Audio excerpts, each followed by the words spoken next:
یعنی کہ 30 دن کا روزہ رکھ لو، ایک کورس کر لو، یہ روزہ رکھو گے، یہ کورس کمپلیٹ کرو گے تو آخر میں ملے گا کیا؟ سند کون سی ملے گی؟ سرٹیفکیٹ کون سا ملے گا؟ روزہ میرے لیے۔ اب یہاں پر یہ بات بھی قابل غور ہے کہ بھائی سجدے بھی تو اللہ ہی کے لیے کیے جاتے ہیں، نماز بھی اللہ ہی کے لیے پڑھی جاتی ہے، لیکن اللہ نے یہ نہیں فرمایا کہ نماز میرے لیے ہے، اللہ نے یہ نہیں فرمایا کہ سجدہ میرے لیے ہے، خاص کر کے اللہ رب العزت نے فرمایا کہ روزہ میرے لیے ہے۔ روزے کو اللہ نے خاص کیوں کیا؟ اس کی وجہ کیا ہے؟ السلام علیکم ورحمۃ اللہ تعالی وبرکاتہ۔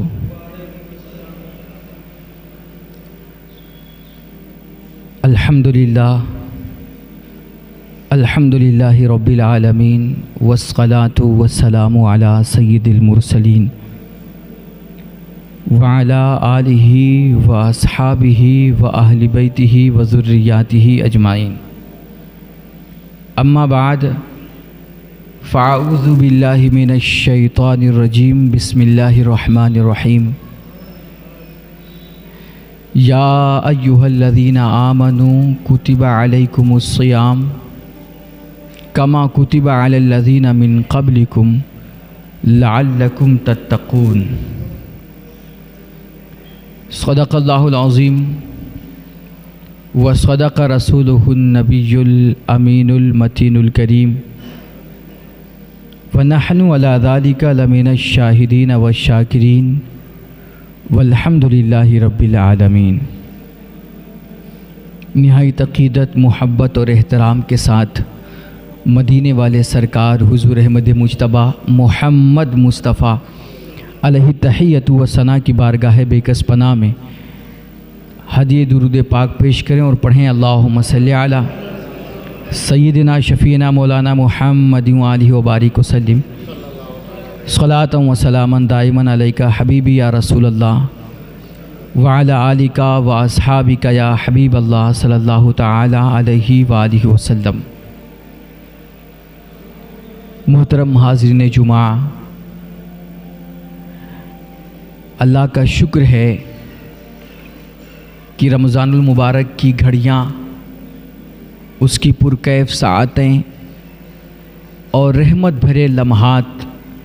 دن بدن ہم سے قریب ہو رہے ہیں، اور بہت ہی جلد رمضان المبارک کا وہ پیارا برکتوں والا مہینہ ہمارے آپ کے بیچ جلوہ گر ہونے والا ہے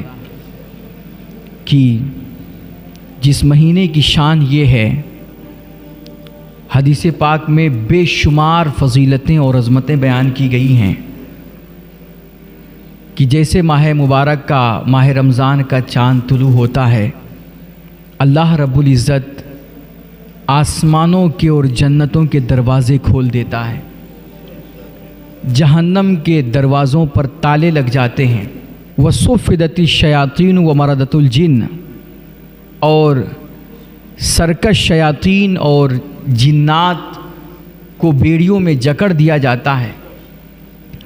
اور پھر جیسے یہ ماہ مبارک طلوع ہوتا ہے، اس ماہ مبارک میں ایک مرتبہ اگر کوئی بندہ سبحان اللہ کہتا ہے تو اللہ اس کو 1,00,000 دفعہ سبحان اللہ کہنے کا ثواب دیتا ہے۔ اس میں بندہ کوئی نفل پڑھتا ہے تو اس کو فرض کا ثواب ملتا ہے، اور فجر پڑھتا ہے تو اس کو 70 گنا بڑھا کر کے اجر دیا جاتا ہے۔ یعنی کہ رحمتیں ہی رحمتیں ہوتی ہیں، برکتیں ہی برکتیں، اور سب سے بڑی ہم گنہگاروں کے لیے خوشخبری یہ ہوتی ہے کہ جیسے یہ ماہ مبارک طلوع ہوتا ہے، اللہ اس ماہ مبارک میں ہم جیسے بدکاروں کو، گنہگاروں کو فرماتے ہیں افطار کے وقت اللہ روزانہ لاکھوں لاکھ گنہگاروں کی بخشش فرماتا ہے، اور ایسے ایسے گنہگاروں کو بخشتا ہے، معاف کرتا ہے کہ جن کے گناہوں کی وجہ سے ان پر جہنم واجب ہو چکا ہوتا ہے۔ وہ مبارک گھڑیاں، وہ مبارک ساعتیں، وہ رمضان المبارک کا پیارا مہینہ ہمارے آپ کے درمیان جلوہ گر ہونے والا ہے۔ رمضان تمام مہینوں میں سب سے افضل مہینہ ہے، اور اس ماہ مبارک کی سب سے بڑی شان یہ ہے کہ اس مبارک مہینے میں اللہ کا کلام نازل ہوا، قرآن مقدس نازل ہوا، اور اس مبارک مہینے میں اللہ نے ایک رات ایسی رکھی، ایک رات جس کو ہم لوگ شب قدر کہتے ہیں، لیلۃ القدر کہتے ہیں۔ لیلۃ القدر کی ایک لمحے کی عبادت 1000 مہینوں کی عبادت سے افضل ہوا کرتی ہے۔ تو تو یہ اللہ کا بے پناہ کرم ہے، اس کا احسان ہے کہ وہ کریم ہم لوگوں کو خیر و عافیت کے ساتھ، ایمان کی سلامتی کے ساتھ وہ پیارا مہینہ ایک بار زندگی میں دوبارہ عطا کر رہا ہے۔ رمضان ابھی ہم لوگ دیکھ رہے ہیں سوشل میڈیا پہ عام طور پہ ہوتا کیا ہے کہ جیسے گرمیوں کی چھٹی ہوتی ہے تو یہ اسکولوں میں کالجوں میں پڑھنے والے طلباء جانتے ہیں، اسٹوڈنٹس، کہ عام دنوں میں 15 دن کا ایک کورس چلایا جاتا ہے، مہینے بھر کا ایک کورس چلایا جاتا ہے، اور ورکشاپ ہوتا ہے، تربیتی ورکشاپ ہوتا ہے، سمر کلاسز چلائی جاتی ہیں، کوئی 2 مہینے کا کورس کرا رہا ہے، کوئی 3 مہینے کا کورس کرا رہا ہے، اور ہر ایک کورس کمپلیٹ کرنے کے بعد آخر میں جو بھی کورس کرنے والا ہوتا ہے اس کو کوئی سرٹیفکیٹ بھی دیا جاتا ہے، ایک سند بھی دی جاتی ہے۔ یہ رمضان کا جو مہینہ آ رہا ہے نا، اسی طرح رمضان کا مہینہ بھی گویا ایک کورس کا مہینہ ہے، ایک کورس کا مہینہ ہے، کلاس گویا ہماری آپ کی لگے گی، اور اس میں باقاعدہ ہمیں آپ کو اپنی کردار سازی کی ٹریننگ دی جائے گی،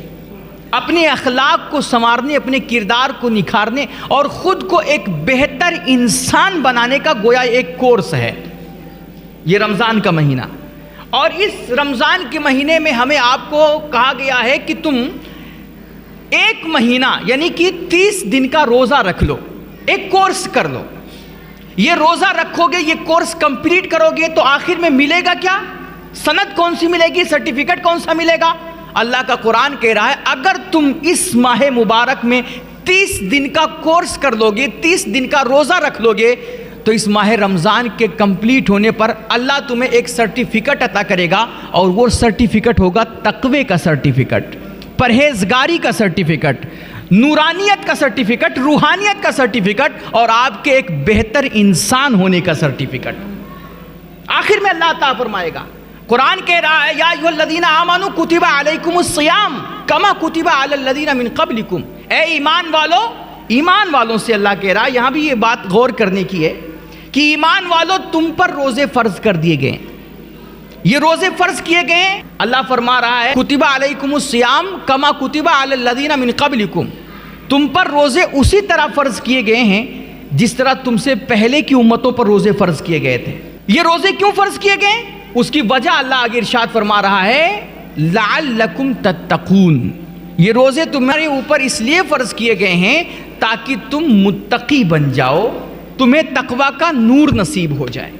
تم پرہیزگار بن جاؤ، تم انسان بن جاؤ، تم ٹھیک ٹھاک با اخلاق، با کردار، با حیا اور ایک پاکیزہ زندگی گزارنے والا اللہ کا بندہ بن جاؤ۔ تو رمضان اللہ ہم لوگوں کو دیتا ہے متقی بنانے کے لیے، پرہیزگار بنانے کے لیے، اور پھر روزے کی اس میں جو فضیلتیں ہیں اللہ کے نبی فرماتے ہیں، حدیث قدسی ہے، اللہ نے خاص کر کے فرمایا الصوم لی، روزے کی سب سے بڑی فضیلت، ویسے بہت ساری فضیلتیں ہیں، طبی فوائد ہیں، روحانی فوائد ہیں، ہے نا، جسمانی فوائد ہیں، لیکن اس سے بڑھ کر سب سے بڑی چیز کہ اللہ کے نبی فرماتے ہیں کہ اللہ فرما رہا ہے کہ روزہ میرے لیے رکھا جاتا ہے، روزہ میرے لیے۔ اب یہاں پر یہ بات بھی قابل غور ہے کہ بھائی سجدے بھی تو اللہ ہی کے لیے کیے جاتے ہیں، نماز بھی اللہ ہی کے لیے پڑھی جاتی ہے، قرآن کی تلاوت بھی اللہ ہی کے لیے کی جاتی ہے، باقی ساری نیکیاں، ساری عبادتیں سب اللہ کے لیے ہوتی ہیں، لیکن اللہ نے یہ نہیں فرمایا کہ نماز میرے لیے ہے، اللہ نے یہ نہیں فرمایا کہ سجدہ میرے لیے ہے، اللہ نے یہ نہیں فرمایا کہ قرآن کی تلاوت میرے لیے ہے، اللہ نے یہ نہیں فرمایا کہ ساری عبادتیں میرے لیے ہیں، خاص کر کے اللہ رب العزت نے فرمایا کہ روزہ میرے لیے ہے۔ روزے کو اللہ نے خاص کیوں کیا؟ اس کی وجہ کیا ہے؟ اس کی وجہ یہ ہے میرے بھائی کہ دنیا میں جتنی بھی عبادتیں ہوتی ہیں نا، انسان کبھی کبھار غیر اللہ کو بھی کر لیا کرتا ہے، جیسے سجدہ، کسی کے سامنے جھکنا، یہ کبھی کبھار انسان پیڑوں کے سامنے، پتھروں کے سامنے بھی جھک جاتا ہے، پے کرما جیسے خانہ کعبہ کا طواف کرنا، یہ بھی عبادت ہے، لیکن اور چیزوں کا بھی پے کرما ہوتا ہے، طواف ہوتا ہے، غیر اللہ کی قسم لوگ کھاتے ہیں، غیر اللہ کے نام پر لوگ قربانی کرتے ہیں، غیر اللہ کے نام پر لوگ منتیں مانتے ہیں، تو یہ سب چیزیں غیر اللہ کے لیے بھی ہوتی ہیں۔ دنیا کی تمام ادیان میں، تمام مذاہب میں، تمام شریعتوں میں اگر روزہ رکھا جاتا ہے نا تو وہ خالص اللہ کے لیے ہی رکھا جاتا ہے، کبھی کسی غیر اللہ کے لیے کسی نے روزہ نہیں رکھا۔ تو یہ اٹل حقیقت ہے کہ باقی عبادتیں وہ کسی اور کے لیے بھی ہو سکتی ہیں، انسان غیر اللہ کو بھی کر سکتا ہے، لیکن روزہ واحد دنیا کی عبادت ہے جو صرف اللہ کے لیے کیا جاتا ہے۔ اور روزے کی ایک خصوصیت یہ بھی ہے کہ اور کوئی عبادت آپ کرو گے تو اس میں آپ کو کچھ کرنا پڑے گا۔ مثلا آپ نماز پڑھ رہے ہو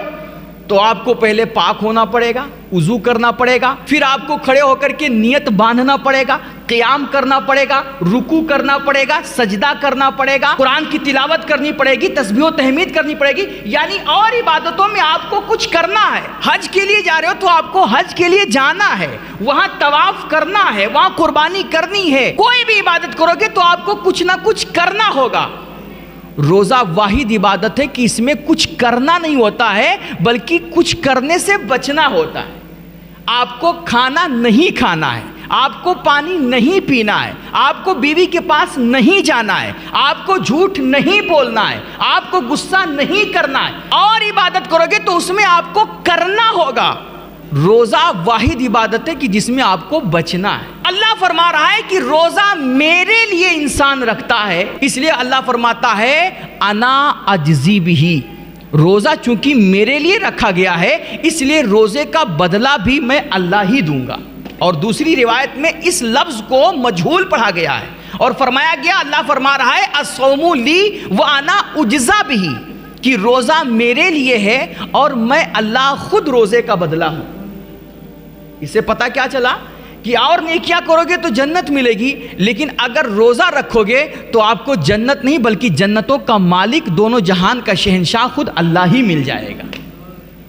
خود اللہ ہی مل جائے گا۔ ایک مرتبہ کیا ہوا، محمود غزنوی کے بارے میں بتایا جاتا ہے، ایک بادشاہ تھا، وہ کسی بات پر بڑا خوش ہوا تو اس نے اپنے دربار میں اعلان کر دیا کہ آج میں بہت خوش ہوں اور آج میرے دربار میں ہیرے جواہرات اور سارے خزانے کھول دیے گئے ہیں، آج جس کو جو چاہیے اس چیز پہ جا کر کے ہاتھ رکھ دے، میں اس کو وہ چیز دے دوں گا۔ اب پورے دربار میں ہڑکمپ مچ گیا، لوگ بھاگ دوڑ کرنے لگے، کوئی جا کر کے چاندی پہ ہاتھ رکھ رہا ہے، کوئی سونے پہ ہاتھ رکھ رہا ہے، کوئی موتیوں پہ ہاتھ رکھ رہا ہے، کوئی اشرفیوں پہ ہاتھ رکھ رہا ہے، کوئی ہیرے جواہرات پہ ہاتھ رکھ رہا ہے۔ ایک آپ کا وفادار غلام تھا، ان کا نام تھا ایاز۔ حضرت ایاز نے جب سنا کہ بادشاہ نے اعلان کیا ہے کہ آج جس کو جو چاہیے اس چیز پہ جا کر کے ہاتھ رکھ دے، وہ چیز میں اس کو دے دوں گا، تو سارے لوگ دولت کی طرف دوڑ پڑے، ہیرے جواہرات کی طور پہ دوڑ پڑے، لیکن وہ آپ کا جو وفادار غلام تھا وہ چپکے سے آپ کے قریب آیا اور بادشاہ کے کندھے پہ ہاتھ رکھ کر کے کھڑا ہو گیا۔ اب سارے لوگ جو ہیرے جواہرات والے تھے وہ ایاز کا مذاق بنانے لگے، بے یہ خزانے کھول دیے بادشاہ نے، وہ کہہ رہا ہے جس کو جو چاہیے وہ لے لو، تو لوگ اشرفیاں لوٹ رہے ہیں، ہیرے جواہرات لوٹ رہے ہیں، سونے چاندی لوٹ رہے ہیں، موتیاں لوٹ رہے ہیں، اور تو چپ چاپ بادشاہ کے کندھے پہ ہاتھ رکھ کر کے کھڑا ہے، کتنا بیوقوف ہے۔ تو وہ ایاز مسکرانے لگے اور مسکرا کے انہوں نے کہا میں بیوقوف نہیں ہوں، جس کو اشرفیاں چاہیے تھا وہ اشرفیوں پہ ہاتھ رکھ رہا ہے، جس کو دولت چاہیے تھی دولت پہ ہاتھ رکھ رہا ہے، لیکن مجھے دولت نہیں، دولتوں کا مالک بادشاہ چاہیے، اس لیے میں نے بادشاہ پہ ہاتھ رکھ دیا۔ اور جب بادشاہی اپنا ہو گیا تو پھر ہمیں دوسری چیزیں لینے کی ضرورت کیا ہے؟ بادشاہ کے سارے خزانے اپنے ہو گئے تو اب بادشاہ کی ساری سلطنت، سارا تخت اور سارا راج ہمارا ہو گیا، چونکہ بادشاہ ہمارا ہو گیا۔ میرے بھائی اور نیکی کرو گے تو آپ کو جنت ملے گی، لیکن اگر آپ رمضان میں روزے رکھو گے تو اللہ فرما رہا ہے جنت نہیں بلکہ جنت کا مالک اللہ ہی مل جائے گا۔ اور کہتے ہیں جس کا رب اس کا سب، جس کا رب اس کا سب، پھر ٹینشن کیا؟ ہمارے یہاں ایک لفظ بولتے ہیں سیاں بھئے کوتوال تو ڈر کاہے کا، کیا کیا؟ جب مالک ہی اپنا ہے، جس کے ایک لفظ کن سے